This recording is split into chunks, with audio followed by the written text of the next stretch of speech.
Yeah, so I read some article on Trump's EV policies, Okay. which so basically what he is trying to do is focusing on deregulating and reducing the overall government incentives for the EV adoption. So some of the points are like he is choosing to eliminate the EV mandate, which would encourage or which was proposed to encourage EV adoption through the incentives of through different incentives and emission regulations given to automakers. I think he is also planning on rolling back some of the emission standards. So what was the thing was the emission standards, I think from what I understand is every automaker had to increase the percentage of EVs they would make. Also there was some points on tax credit. So the Biden administration, they had proposed this, or I think, I don't know if it was applied or not, but basically there would be a federal tax credit of up to $7,500 for any new EV purchase. But now Trump is trying to remove it. Also, he is proposing a pause on the charging infrastructure funding. So he wants, basically he is trying to reduce the funding for charging infrastructures. And some states had different waivers for emission, I think, which he's trying to roll back again. So from what I understand, he is the his idea behind all this proposal is to promote a true consumer choice. So basically, he is saying that this is a move towards a free market principles where people who really want to buy EV, by like the nature of free market, if EVs are good, it will automatically become the dominant vehicle mode, and it doesn't require any excessive government intervention.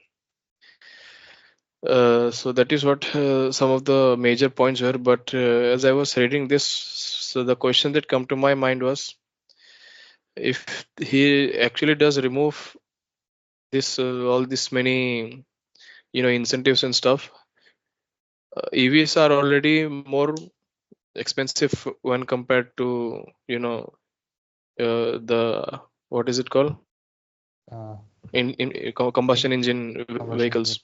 Yes. right? Okay. So people, the incentives actually allowed people to, that is what it did, right? It incentivized people to adopt EV, and the idea was it is better for the climate and stuff, whatever. But leaving all that aside, it grew the market for EV and basically made profit for EV vehicles. So now Elon Musk seems to be basically his team Trump, and like he has been, I think, funding a lot of his, what is it called, Campaign. election campaigns. Yes, and now also he is part of his Doge and everything, Doge and everything. Yeah.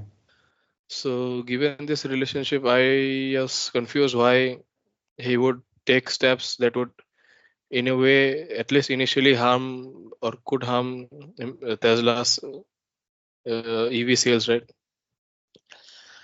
So, and yeah, I don't think there's any rebuttal or response or anything like that from Musk regarding all these policies. And I don't really understand what the overarching logic, or what is it? Yeah, basically what he is trying to achieve.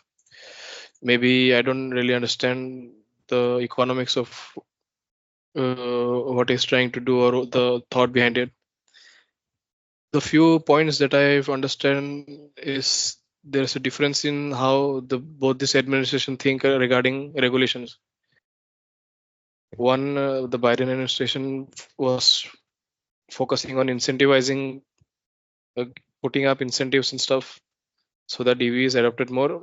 Versus he is saying even though he agrees EV is better, or I don't know if he agrees or not, but he wants EVs to become the standard, but he doesn't want it to be through regulations. Rather, it should be through free market. That is what my understanding is. I'm sure there must be something else, but that is all that I understood. Yeah, from my perspective, since you have already mentioned, and it's common knowledge now that Elon Musk he played a big role in Trump's election, him getting elected back as president. So since he invested so much money into his campaign, so now he wants some return back on his investment. So my perspective, from what you have said, it makes sense because Tesla is the dominant EV maker in the United States, at least, and even earlier, from before, means even before Trump came, they already had, I think, so about 100% tariffs on Chinese EVs. So Chinese EVs were not a competition for Tesla anyways in the USA. What other companies were there were Rivian was one of those companies, and I don't know what other companies, American companies are there. I don't think so. Lucid, and I don't know if Lucid is American. Lucid is Chinese, I think. Chinese, I think so. Rivian is the only other American company that I can think of. So the point is that all the other American companies are at a very early stage in their life cycle, whereas Tesla is actually Lucid is also American. Okay. Yeah. But I'll still say comparatively, as compared to Tesla, all the other EV companies are at a very early stage in their life cycle. And so since companies at the early stage, they are not, their margins are very high in terms of creating a product. So incentives do help them. But if yes, but if you remove incentives, then they have to directly compete, and it actually helps Tesla because Tesla is already an established company. It's an established company. You are removing competition for Tesla now, because but you are masking it as You are masking it as something else. But this is my interpretation. I don't know what's the truth. The truth could be anything. Yeah, but that this makes sense because essentially they are removing competition for Tesla in a way. Yes, yes, and I think so. The Tesla EVs are, at least the entry level or the lower level models, are almost as comparable, almost as it costs almost as same as combustion engine cars. I think so. It was $25,000 or $30,000, something like that. So it can probably even compete with combustion engine cars as well. And yes, so that's a good point. Yes, I do think it's helping. And the charging stations too, you mentioned about that. Yeah, he's saying he will reduce the government funding for establishing charging stations. But I think so far the prominent charging stations are set up privately by Tesla themselves, right? They're superchargers or whatever that is called. Yes. So that there is specific technology to Tesla. I don't know if it is proprietary or does it work for other EVs also. But Yes, I think their charging network is quite established at this point. Yes, and I'm not sure, but I think I have seen some of the videos or something, or maybe I read somewhere that they're trying to make it universal, that all the different cars can use Tesla's charger as well. So if that's true, then that's even better for Tesla. Then that means you own the charging network, but everybody can use it. So even the other cars can use it. Then everything means it's all pointing towards a dominance for Tesla. That's how I can see this thing happening. True, yeah. So actually the point is, the topic that I'm going to talk about next is closely related to what we have discussed so far. Okay. So it will be, yes, it will have some relevance here. And yes, I think so. Yes, that is my interpretation of the news that you have told so far. Yeah, then we can move to the topic. Okay, just a minute.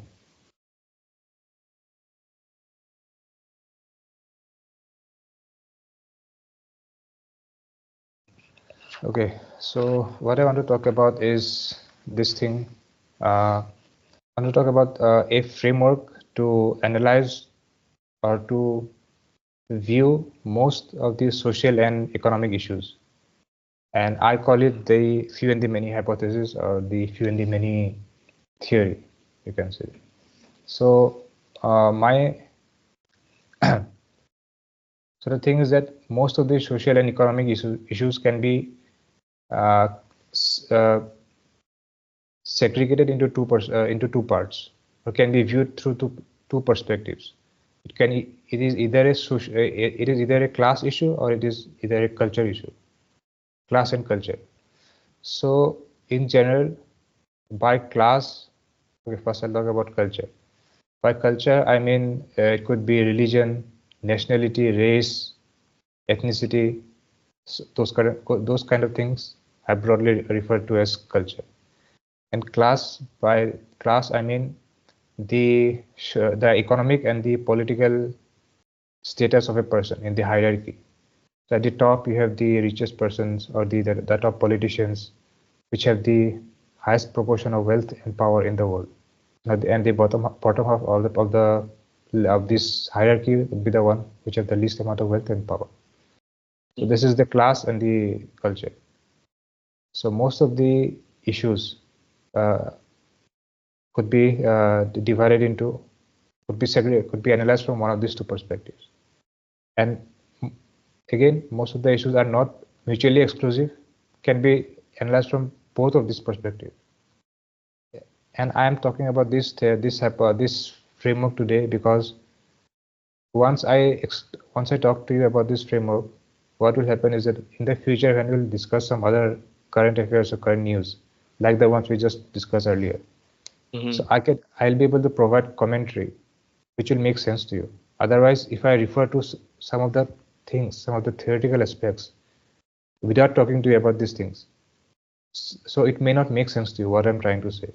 So today I'll talk about this theory, and maybe in the future one day I'll talk about the culture issue. So the two core theoretical frameworks will be covered. Then when I provide commentary, it will make much more sense to you. Okay. Again, yes, similar to the topic that you discussed today. Again, those things could be analyzed, or certain commentary or opinion could be given from this point of perspectives.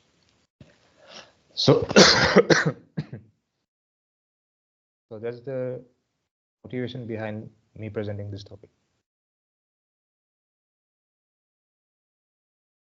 So yes, so today I'll only be covering the class issue, not the culture issue. Today's only for the class issue. And this issue could be analyzed from this framework that I have named as the few and the many hypothesis. Okay. And also, before I continue, I just want to clarify this thing, that I'll only give a description of this. Who are these things that I call the few and the many. I'll not provide any opinions or judgments about both of these categories. I'll not tell whether the few is good and the many is bad, or the few is bad and many is good, anything like that. This won't be an opinion or anything, just a description. The opinions will come in the future, whenever we're discussing some specific point of specific news or something. So this will only be a very as much as possible. I'll try to be objective and only give the descriptions. So I'll continue now. So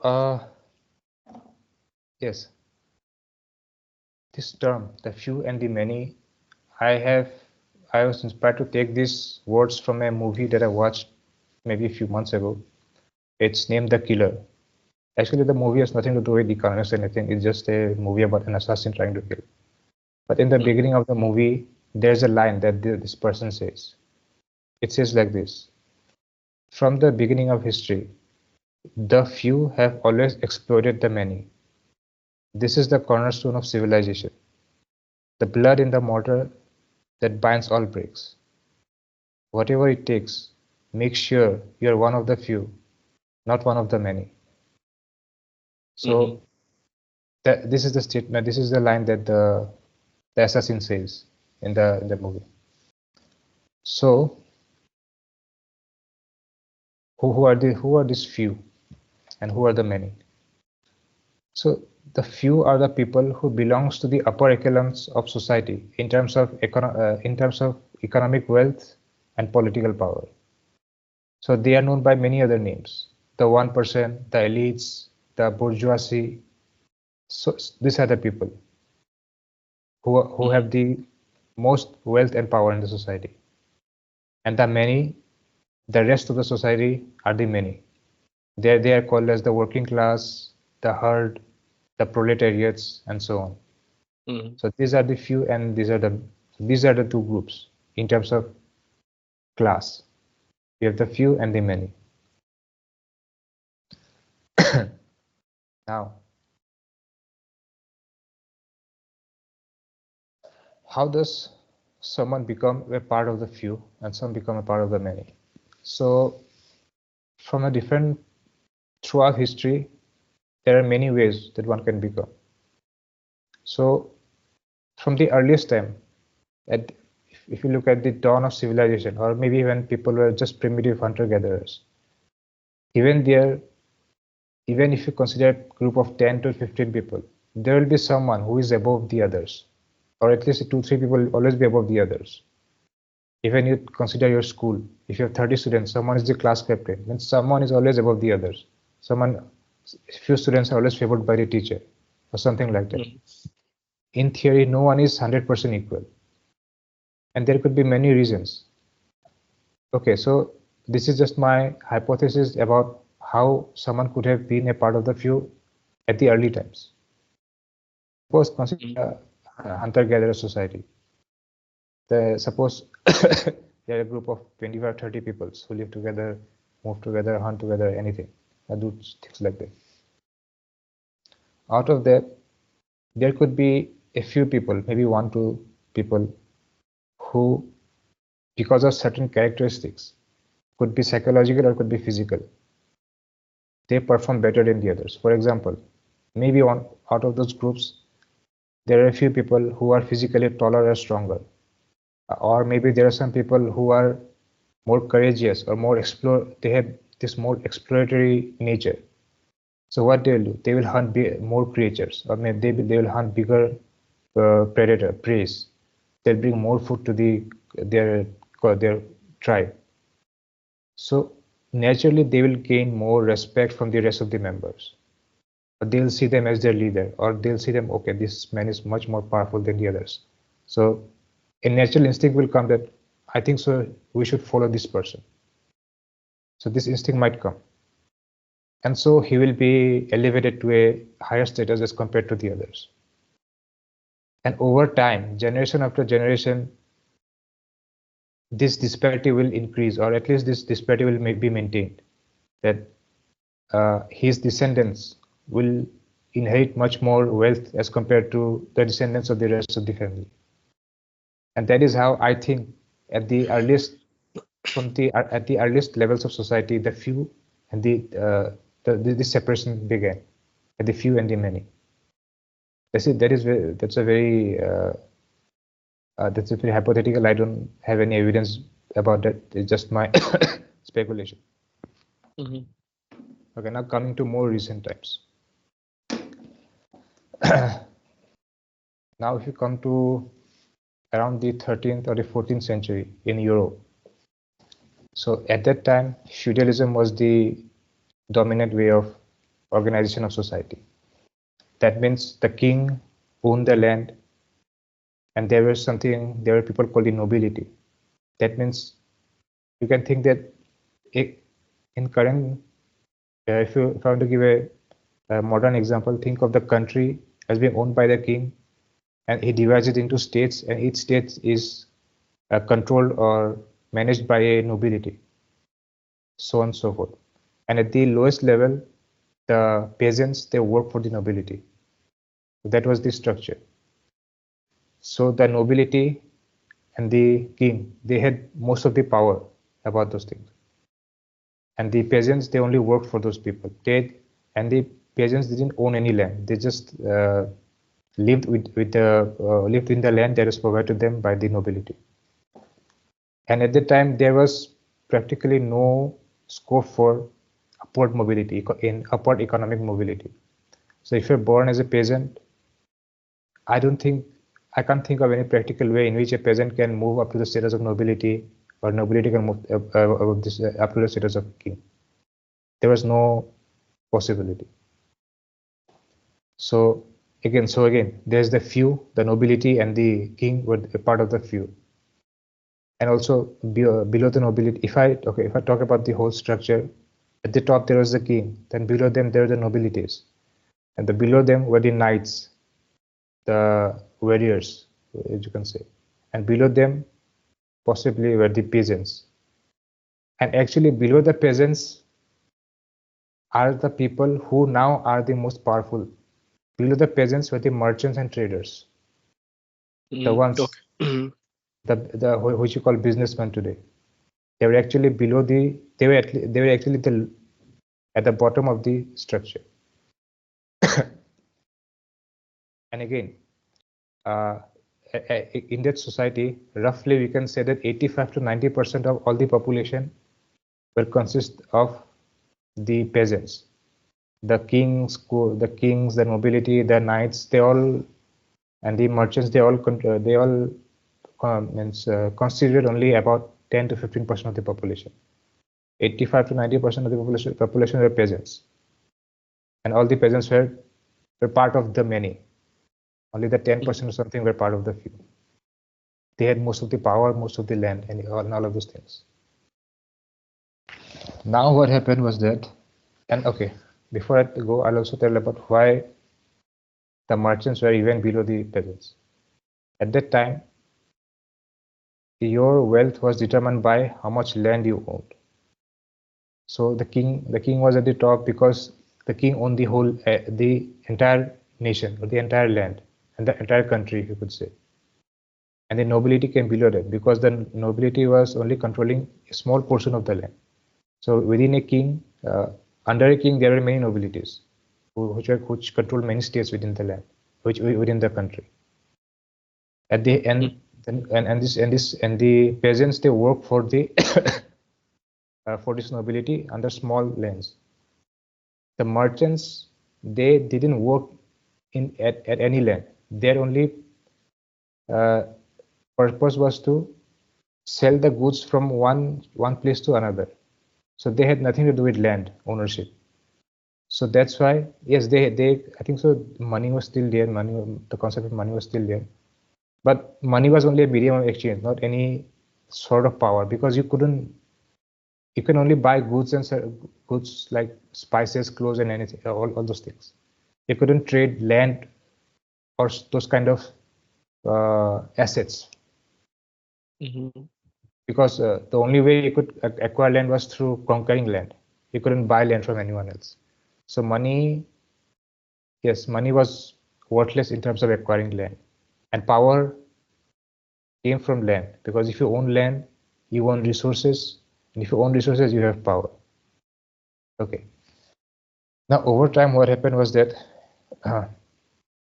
trade increased as people began to explore, especially when Europeans began to explore other parts of the world.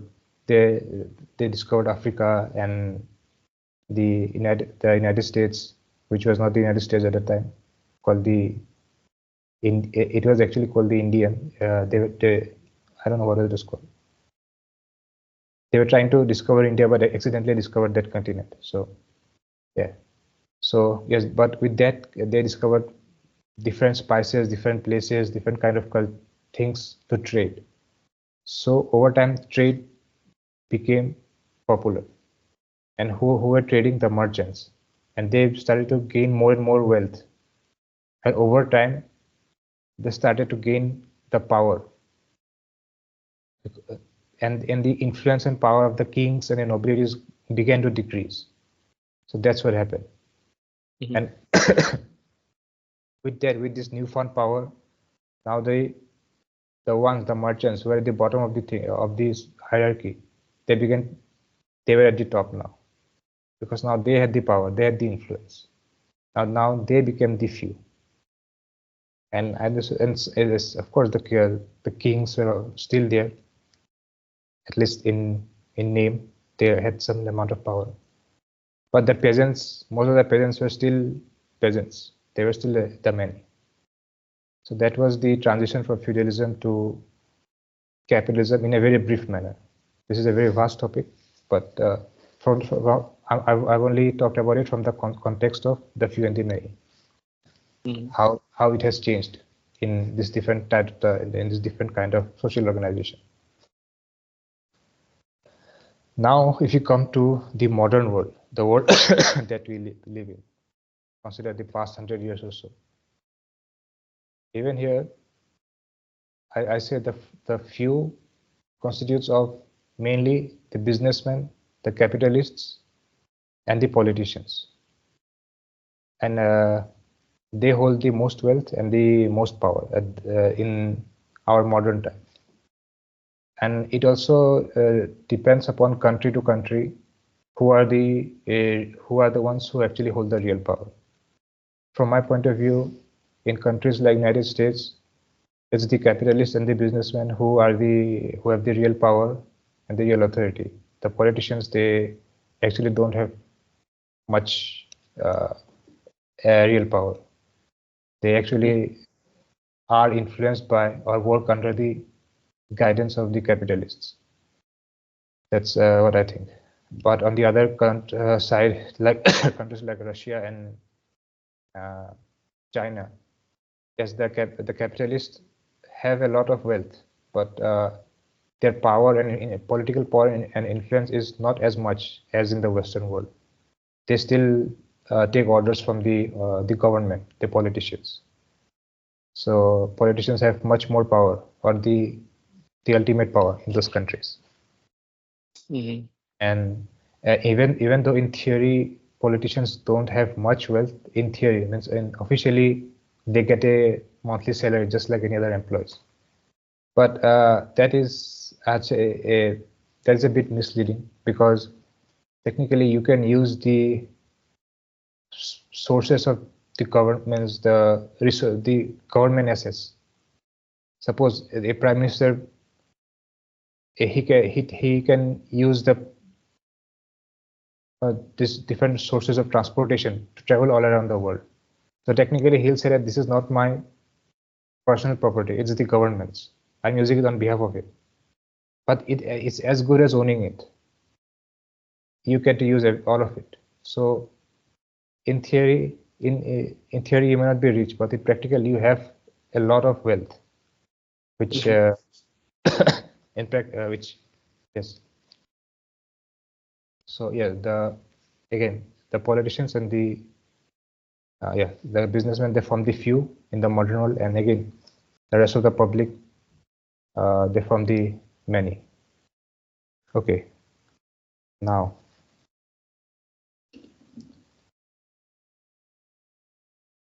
what happened?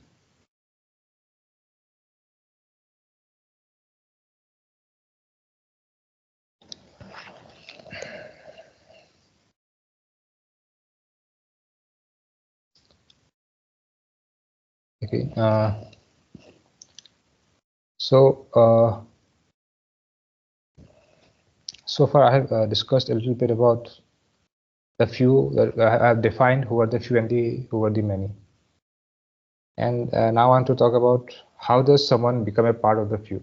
I think I have talked about it a little bit in the early times, how someone could have become, and even in the era of feudalism, how someone became. In the modern time, how can someone become a part of the few? One of the one of the advantages of in the modern time is that there is scope for upward mobility. Like I mentioned, in the era of feudalism, if you're born as a peasant, you practically don't have much scope for going up the ladder, of the economic and political ladder. But in today's world, there is scope. There are two main, again, since I've mentioned that politicians and businessmen are the two members of the few. So these are the two ways in which someone from the many can get into the few. You can, yes, again, the scope is if you can start a business, and if this business grows, you get wealthier and become a part of the few. You can see examples in the United States. There are plenty. Bill Gates, Mark Zuckerberg, Larry Page, Elon Musk. Those were not those people. They didn't come from ultra wealthy families. Maybe their families were not very poor. They were substance comparatively richer, but again, they were not children of billionaires or something like that. They came from almost very normal families. But because there's scope for upward mobility, they afforded to uh, elevate to that level. Mhm. That's the one part. And the second is through being a politician. Through again, in the early times, there was no concept of being a politician. If you are a king, you are a king, and your children will be the king. So if you are a common man, you can't be a king. Means there is no normal possibility unless you have some highly influential, persuasive skills to gather a group of people and to convince them that you can be the next king, which is practically very difficult. But in the modern times, at least there is a legal provision that if you can convince people that you can be a good leader, you will be voted. You can legally be a good. You can legally rise to the top, which in the feudalism era it's not possible, because even if you try to gather people by saying that yes, I can, the current king is not good enough, I can be a better king, that technically would be a sin and you'll be tried for that. But right now you can't that. If you can say the current prime minister, the president is not good enough, you can at least say that, Mhm. because it's legally possible here. But you can't say that about the king. The king is the king. You can't say anything about it. So that's how someone from the many becomes a part of the few. Okay. Now, is this division of class fair? Now, this is something which requires opinions and commentary or judgments. But I have said that I will not give any opinions or judgments about it. At least not today, because today is all about giving description and not judgments.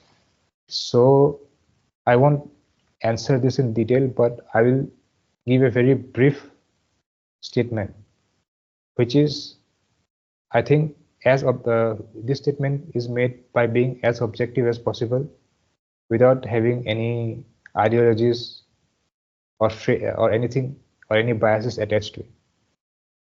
It is this, that if you look at it as a impartial, objective human being, unless you're a psychopath or something like that, I think most impartial, civilized human being would agree to this, that that difference in wealth between the few and the many should should not be such that the few have so much wealth that they don't know what to do with. They have so much wealth. And on the other hand, the bottom half of the people are dying because they don't have enough wealth, enough money to buy or get access to even the basic needs of life, like food, shelter, medicine. The people are dying of that. And on the other hand, the few have so much wealth, they don't know what to do with. So I recently heard this, the top three richest person in the US, Mark Zuckerberg, Jeff Bezos, and Elon Musk.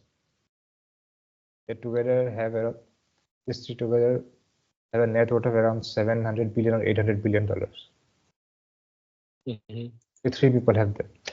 And the bottom, at the end, it was said that the bottom half of the Americans have less than that.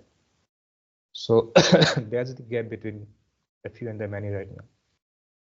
So yes, what I was saying is that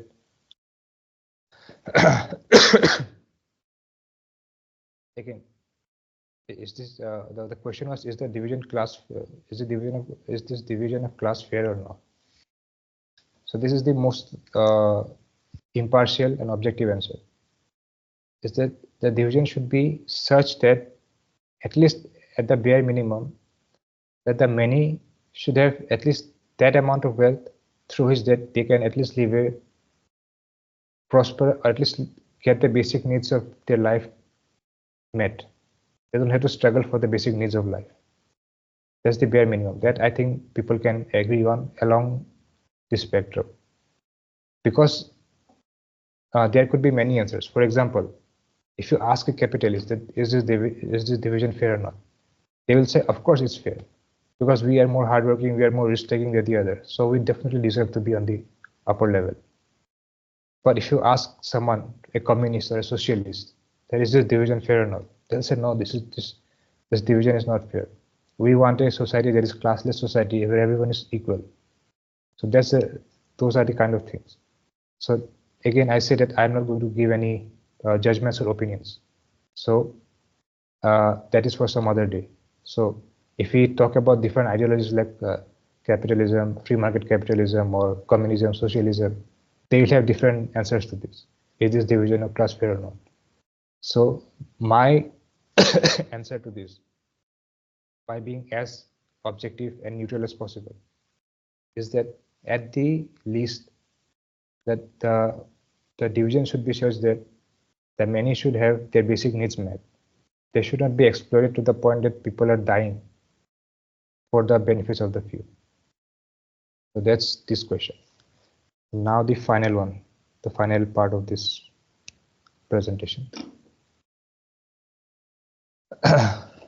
The tools that the few uses to control or to tame the many. Now there's one obvious thing here, is that the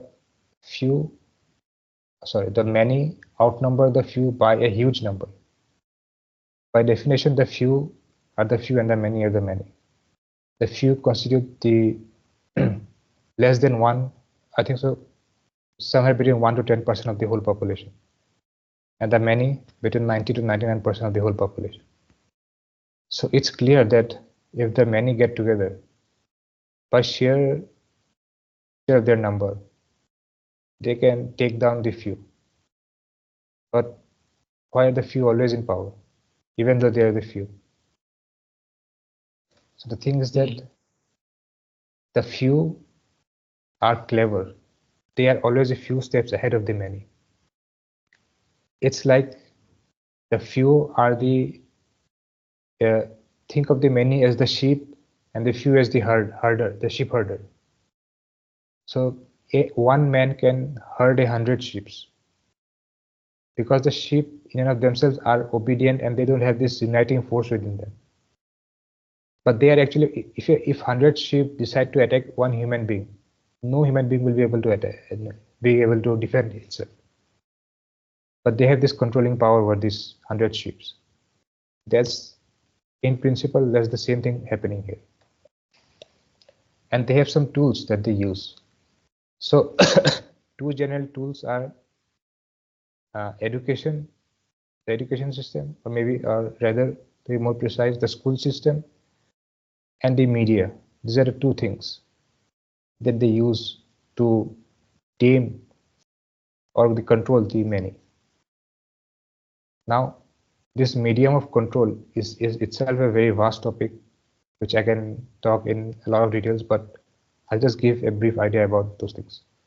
In details, I may talk about it in some other discussion sessions in the future. Okay, first of all is the school system,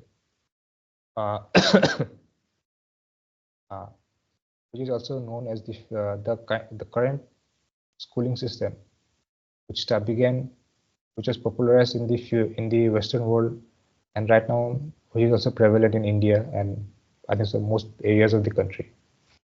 Wait a minute, my charge. I have to charge. Plug in my charger.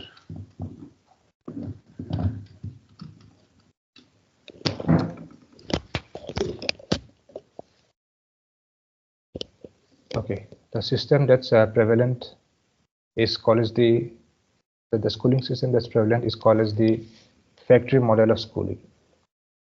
These rectangular classrooms with bench in them, just the way where we study, the kind of school is known as the factory model of schooling. And the the original motive behind the introduction of such schooling system was to train the public, the children from the early age, to be obedient and rule-following citizens of the country. So, contrary to popular belief that schools are there to encourage creativity and such kind of things, it's actually the opposite. To create citizens which behave in a sheep-like manner, that just do whatever we have told you to do, which do not cause you any problem, like such as creating dissent, creating protests, those kind of things. Civilized, rule-abiding, obedient citizens that can be tamed by one, like a very obedient group of citizens, which, you know what, any adult who have been through this system will be able to know that the way the things go on there, that speaks of it. Again, a lot can be talked about this, but I'll just leave it at that for today. The second thing is the media. Through the media, we get the media is the portal to us understanding what's happening in the world. It gives us the information about what's happening in the world. So if the few can direct us, that we will decide what you see, how you see, in what way those information is provided to you. We can control what you think, how you think. So in that way, in the very simple manner, through controlling media and what information goes into our head, in our mind, we can control the narrative, and hence we can control you as people. So these are the two general tools. And finally, the final three other tools are there, which originally weren't intended. That's my opinion, that these tools were not originally intended for controlling people or exploiting people. These three tools are less about controlling and more about exploiting people. And these three tools were not originally meant for exploiting people. Those are well-intended tools, but these few, they are cunning people, they are clever people.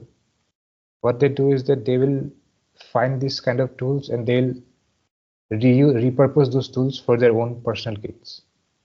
These three tools are religion, democracy, and free market capitalism. So religion, again, in and of itself, it's not a tool for people, for controlling people. So at a personal level, religion gives people a sense of purpose and meaning to their life, and as a group, it provides them a sense of togetherness, oneness, and belongingness. But now these clever people, the few, they think that yes, people have this sort of belief in this concept of religion. How can we use this? That's how the king uses it. Remember, I talked about king being the being the ruler in the feudalism era. And where did they get their rights from? For example, right now, if suppose a politician is a leader, now they can say that yes, I was elected by the people chose me. They can justify their position in that way. How did a king justify his position? A king justified his position through the law of divine, that he said that he was chosen by God to lead the people. And in that era, the people's level of education and their thinking was such that yes, that's okay, we believe in God. God gives us so much meaning in life, and if God says that you will lead us, then okay, you are our leader. That's it. So that's how they use this concept of religion to be able to, or I said, to fool people into tricking them into being a slave, or trick them into controlling them. So over time, as people's level of education improve, the public conscience rose. They now need a new weapon. Now, if you tell people that God chose me as their king, now that's not a very convincing argument to an educated group of people. Now they need a better story for that. What did they do? Next is democracy. So in and of itself, in theory, it's very good. That okay, there's no God or no one can claim to rule you. Even the word rule is not good enough. Serve. We don't rule you. We serve you. We are the servants. We're not the rulers. So on paper, it sounds so good. So now the concept of democracy is there. Now again, the rulers, this few, how can they twist this thing in their own favor? Okay, you need people to vote for you. But another thing which is really talked about in a democracy, one very important prerequisite of democracy is that since people are going to choose their leader, the citizens have to be capable of critical thinking, to be able to analyze facts, to be able to take out facts from narratives. Because politicians will, during every election, you'll see that we have done this, we have done that, this and that. They will always point out the positives. So is the average citizen smart enough, or do they have the critical thinking to be able to dissect all this advertisement and bring out the actual fact behind them? That's the basic prerequisites for an actual functioning democracy. But through which I mentioned, the schooling system and the media. First, step one, through schooling system, you wash out all this ability of critical thinking. Just few means you create this obedient, like almost a hypnotic kind of robotic citizen, that if I say something, yes, the government said it must be true. No, do not question that. You created this. So the first prerequisite of democracy is gone. Second is the the amount of you can say there are different words: propaganda, public relations, advertisements. Through the second medium that talked about, media, through this you can manipulate people in such a way that they even do not they're manipulated. There's this saying that it's difficult to convince people that you have fooled them than to fool them. It's much more easier to fool a person than to convince that person that you have been fooled, because the person will think they refuse to believe that they have been fooled. Recently, if you you might have heard about this Elon Musk giving this Nazi salute. Yeah. Yeah. And I have seen some videos about some people on the street asking the Trump supporters about this video. Most people are defending Elon Musk, the Trump supporters. They're saying that, yeah, first of all, you are misinterpreting it, or he's autistic, he's socially very awkward, so that he has done all those things. The Trump supporters are saying all kinds of arguments to defend him. Because if we accept the truth that whoever elected, that means you have to also accept that I'm a fool for electing such kind of people. So instead of accepting this thing, you'll delude yourself, you'll lie to yourself that no, this is just a interpretation or anything. Because if I accept it, I'll also have to accept that I'm a fool. I've been fooled by the system. So those are the things. So as I was saying, democracy, how these people twist it on their favor. They take out the critical thinking ability, and they use such advanced techniques of public relations and advertisement. Propaganda is a very say negative word, so I'll use advertisement and PR. But essentially, those means the same thing. They use such advanced levels of thing to influence the thought patterns. It's almost like a zombie. Most publics almost, they are like a zombie. They don't even know what they're doing.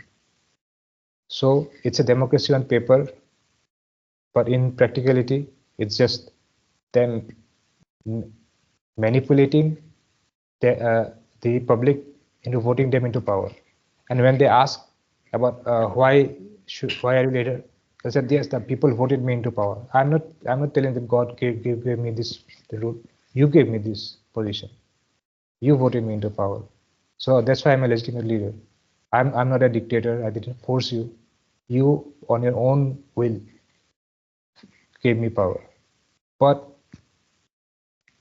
yes, as I mentioned, the whole manipulation game is there. And finally, the free market capitalism. Again, they say that, okay, first of all, free market means that the people get to decide what they want to buy and think. And capitalism again means that if you are a hardworking owner, if you're a hardworking person, you should get more profit than the others. They use this concept. But in practicality, those in power, again, it's not free market. Just now, through your example about this EV policies made by Trump that favors Tesla. How can you call it free market if you are stifling competition? Again, things like Apple does so far about not allowing payments through other medium, only through their own medium. So those are the things. So you call it free market, but again, once you get in power, you misuse your power to influence the political people to pass on policies that favor you over the others. So how is this free market?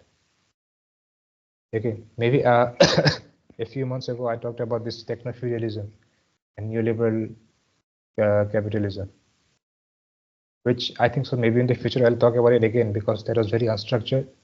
I'll talk about it again, but yeah, again, those are the things. Religion, democracy, and free market capitalism.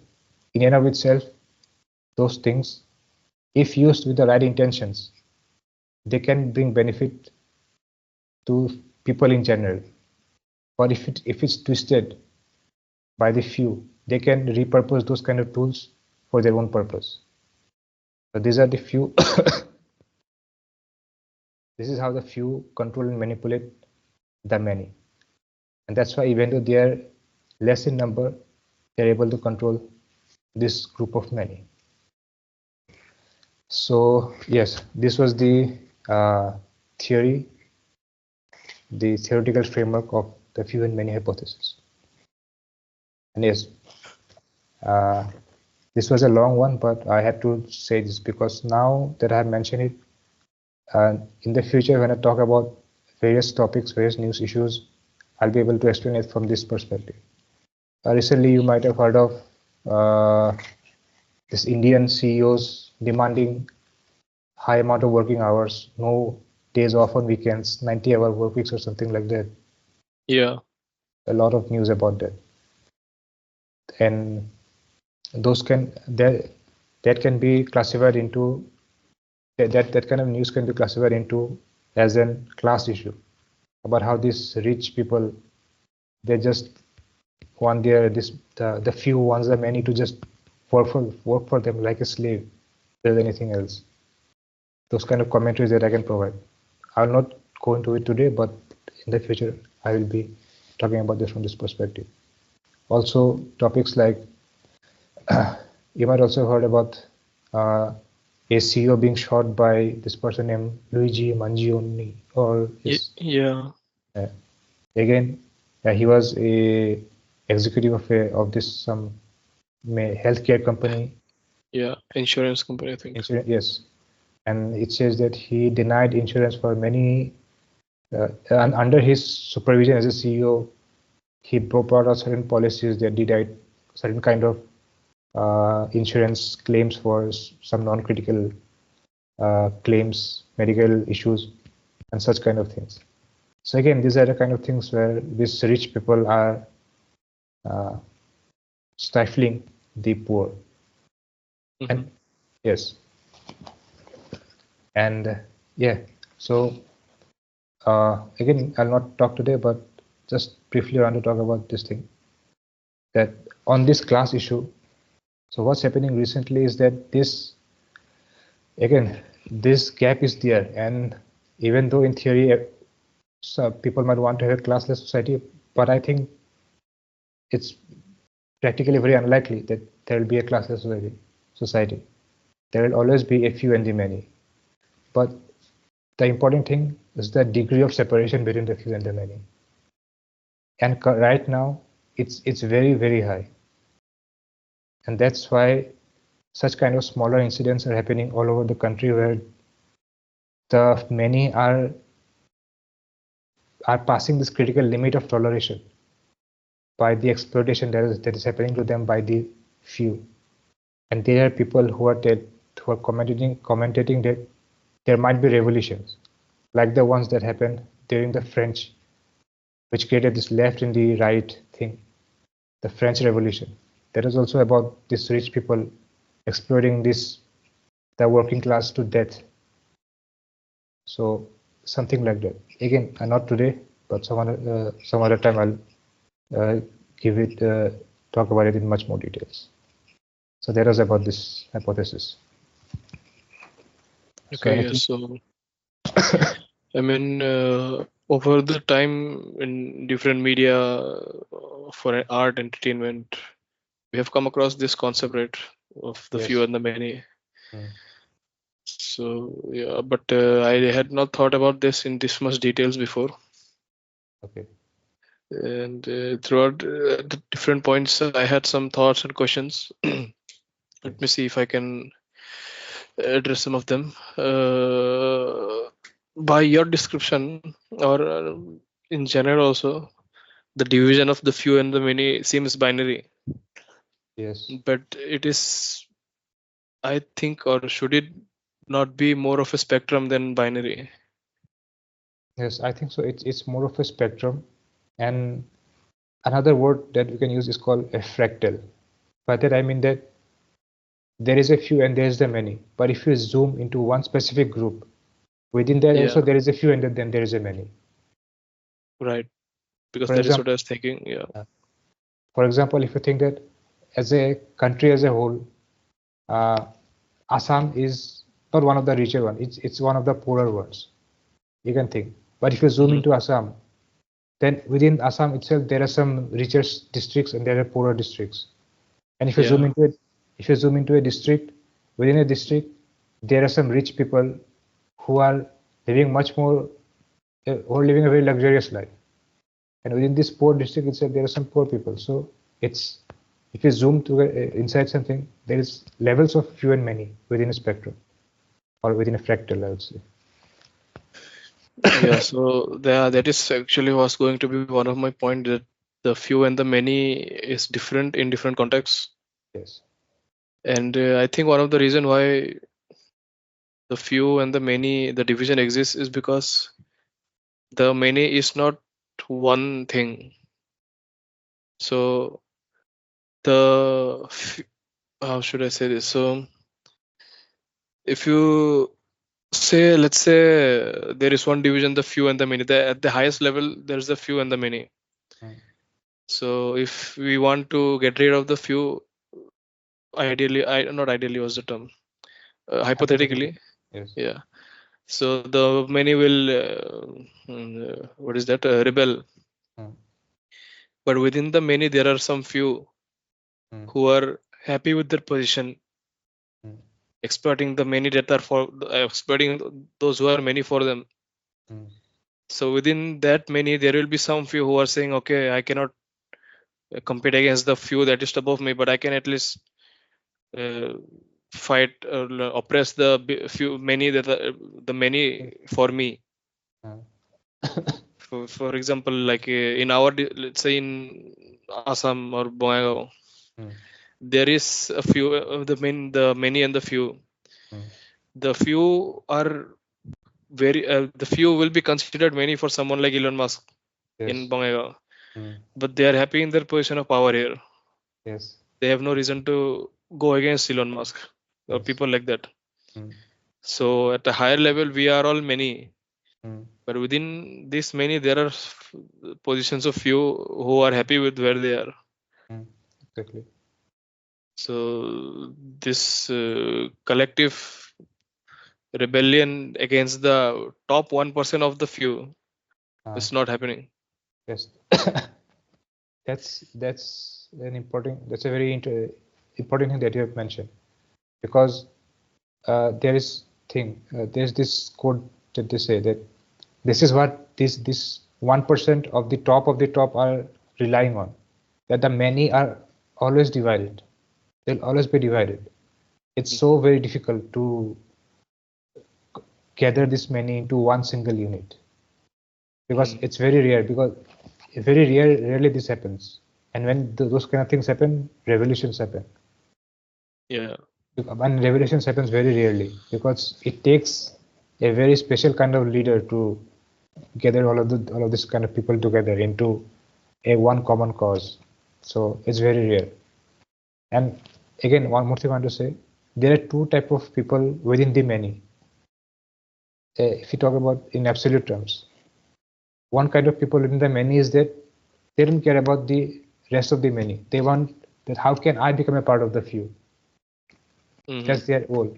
By starting a business through legal or illegal means, through bribery or whatever. How can I become a part of the few? And there are some very few people. Those are, I'd say, spiritually, intellectually, the most superior ones, who actually want that this division to be decreased, or at least want that the many should at least not be exploited to the point which I mentioned previously, that they are dying of hunger while the rich are swimming in money. So there, you can see those, for example, the kind of activists that work on, so, which truly do not have any agenda. Maybe because there are some, again, these activists, they use this mask of activism, and in the background, they have their own agenda of trying to climb into this illusory class of many. But the true activists, or again, there are some true, actually, it's rare that in theory politicians should be working for people, but having to say like this itself is so, I'd say, awkward, because I'm trying to say that there are actually some politicians who actually work for people. But by definition, they should be working for people. But yes, again, I'm saying there are actually people who actually want to work for the good of the many, but those are very rare. And again, within those rare people who actually want to work for the many, within those rare people are even rarer people who have the power to unite the many. So that's why the many will always be. I think this is the law of nature, that there will always be a many and the few. This true classless society, I don't think it's ever practically possible. And I don't think there's a problem with it either.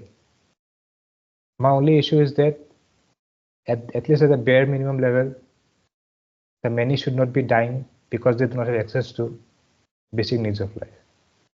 Right. Yeah. Then one other point you mentioned was about the few controlling the many through the use of media. Currently, Elon Musk could be considered the fewest of the few in this regard. But he seems to claim to. He basically tries to go against legacy media. That is his whole. What is the word? His play here. That he has bought X or Twitter to allow freedom of speech, and so that legacy media cannot. What is the word? Censor any point of view or manipulate. But him being the top of the few, does it make sense for him to have this ideology, or is he really? Is there some? Could be there some other motives behind him acting this way?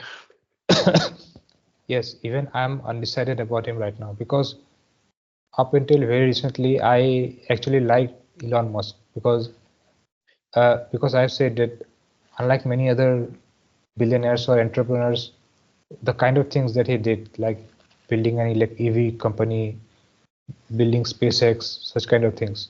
And he was actually doing things for the betterment of the human race. And so when I thought that he bought Twitter, I really thought that yes, that's the kind of thing that he wants to do. That he's actually using his power for creating a society that benefits the many, not just exploiting the many for his own thing. And I'm still undecided, but the kind of things that he is doing, that like influencing politics so that he can do those kind of things. So on the one hand, I have this justification is that he is influencing politics because if he doesn't, someone else will. And so he is influencing this politics and he's gaining all this power and he'll use this power for the betterment of the many. On the one hand, that's what I think. But on the other hand, I also think that at what point you're justifying, you're using those kind of claims, but you're becoming a monster yourself. So there's this saying that don't become the monster you're trying to kill. So it's like he's saying that there's this people who exploit other people, and so I'm creating this kind of EVs and this freedom of speech platform, creating space travel, saving humanity. But in the process of doing all this, you are becoming this evil person yourself. So I don't know what he's trying to do, and the kind of things recently, the kind of this Nazi salute that he made, and I don't know what he's becoming. Sometimes I feel like that there's this saying that the path to hell is often paved by good intentions. So maybe it can be that initially he was a good person with good intentions, but along the way he lost his way. Along the line he lost his way. He lost his perspective, and I don't know what he's doing right now. So yes, and I don't know the amount of before he bought Twitter, there was a lot of censorship. That was I knew that was true because a lot of accounts were blocked or they were deplatformed from the platform. I don't know if those kind of things happen right now or not, or anyone is I don't know. But the thing is, after Elon Musk bought those things, many in the left in the US they left this platform and are now in other platform. So most of Twitter is now just right-wing people. So how much diversity is there in terms of thoughts and opinions in Twitter? That is also a question. Yeah. One other thought came to my mind just now. I don't know how much it is related to this theory, but I recently seem to feel change in opinion regarding Mark Zuckerberg. What is that? He initially was very much criticized for his data privacy issues with Facebook. And in general, he was considered basically an evil person. But now he is, and his platform was very liberal, or I think it was liberal, right? It's a very left-leaning platform. Possibly, I'm not sure, but okay. Yeah. So now I think he's doing a sort of U-turn where he's banning, I don't know, I forgot the exact thing he's trying to remove, or basically he is turning very right-leaning right now. Where in his platform you cannot or you can criticize transgender or something, whereas it was not allowed before. Now you can have negative comments or it will not be censored, something like that. And yeah, he seems to be more and more, I don't know, I think he is changing his camp, maybe because of he sees there's more gain in being right now, right leaning now. So I'm not sure what my thought is pointing to, but I just had this thought regarding this change in perspective regarding Mark Zuckerberg. Yes, I mean, okay, from a business point of view, it makes sense that since the politics is tilting towards the right, so it favors his business if he adheres to those kind of thinking, those kind of philosophy, politics. On the other hand, yes, if he provides less censorship in general, that's okay as well, in general. So if he's reducing or yeah, those kind of uncensorship, lack of censorship, that's in general a good thing from my point of view, because my personal philosophy is that yes, you should not censor someone from saying something. Whatever, even if I do not agree with them, which I do not, means the kind of things that the right wing or the conservatives talk about transgender or LGBT in general, I do not agree with those kind of talks, but they should not be banned from saying. Yes, so yeah. Well, we don't really have any other points. Yes, even I've also covered all the main theoretical concepts here. So moving So forward. today it was only the class, right? You said there is a perspective from culture as well. Yes, another theoretical concept of culture. So if I talk, once I covered that, then I think almost every economic and political or social, any issue or news that comes up can be classified, can be talked about from at least one of these two issues, from this perspective, frameworks, either a culture or a class. Could be both of two can be used in most cases, but even in some cases, at least one will definitely be used, can be used. At least one of these two frameworks can definitely be used to analyze those things.